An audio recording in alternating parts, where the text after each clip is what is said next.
વલસાડ તાલુકાની મોટા સુરવાડા પ્રાથમિક શાળાના ઓરડા ઘણા સમયથી જર્જરિત છે. તેથી શિક્ષણ વિભાગે શાળા બંધ કરી વિદ્યાર્થીઓને રામ ભરોસે છોડી દીધા છે. શિક્ષણ વિભાગે ઓરડા જર્જરિત જાહેર કરી દીધા બાદ નવા ઓરડા માટે ટેન્ડરિંગ પ્રક્રિયા હાથ ધરી છે. ચોમાસું આવી જવાથી ઓરડાની રિનોવેશન કામગીરી બંધ થઈ ગઈ છે. બાળકોનું શિક્ષણ બગડે નહીં તે માટે ગ્રામજનોને એક ઘરના ઓટલાની વ્યવસ્થા કરવી પડી છે. ઘરના ઓટલા પર બેસી 1 થી 5ના બાળકો શિક્ષણ મેળવવા માટે મજબૂર બન્યા. આ પ્રાથમિક શાળા વર્ષ 1955માં બનાવાઈ હતી. શાળા જર્જરિત હોવાથી બાળકોની સંખ્યામાં નોંધપાત્ર ઘટાડો થયો છે. સ્કૂલમાં 25 થી 30 જેટલા બાળકો અભ્યાસ કરી રહ્યા છે.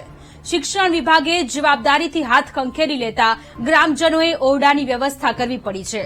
બાળકોનો અભ્યાસ ન બગડે તે માટે નવા ઓરડાની કામગીરી તાત્કાલિક શરૂ થાય તેવી ગ્રામજનોની માંગ છે.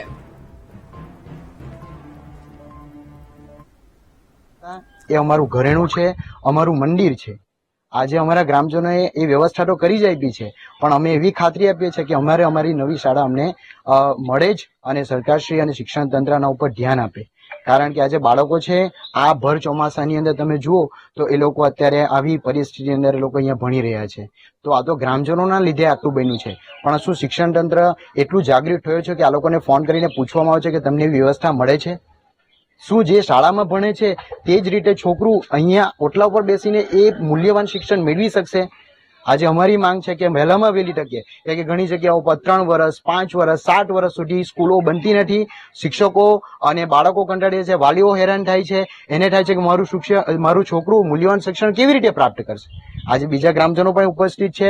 એ લોકોની પણ માંગ આ જ છે કે આ શાળા અમારી વહેલામાં વહેલી તકે બનવી જોઈએ. એના માટે અમારે આગળ જ્યાં સુધી જવું પડે, જે વ્યક્તિ જે અધિકારીને મળવું પડે, અમે ગ્રામજનો એટલે હવે અમારે છોકરાઓને બેસાડવાની તકલીફ. આ તો ગ્રામજનો થઈને આ ધર્મેશભાઈની મહેરબાની છે કે અમને એમનું ઘર આપ્યું છોકરાઓને બેસાડવા માટે ઓટલો.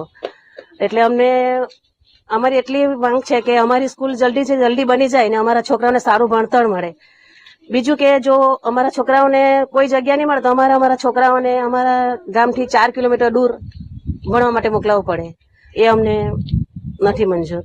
એટલે અમારી એટલી જ માંગ છે કે શાળા જલ્દીથી અમને બાંધકામ માટે જલ્દી શરૂ થાય ને અમારી સ્કૂલ જલ્દીથી ચાલુ થાય. અત્યારે 2 ઓરડા છે. એ 1955માં બનેલી છે અમારી મોટા શાળા.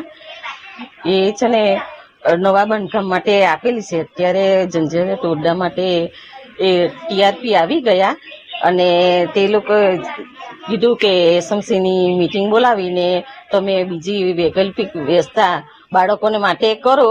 તો અમે એસએમસીના સભ્યએ એક ઘર આપ્યું અને એ ભણાવવાની સગવડ આપી અને અંદર અમે બાળકોને ભણાવીએ છીએ. આજથી શરૂ કર્યું છે.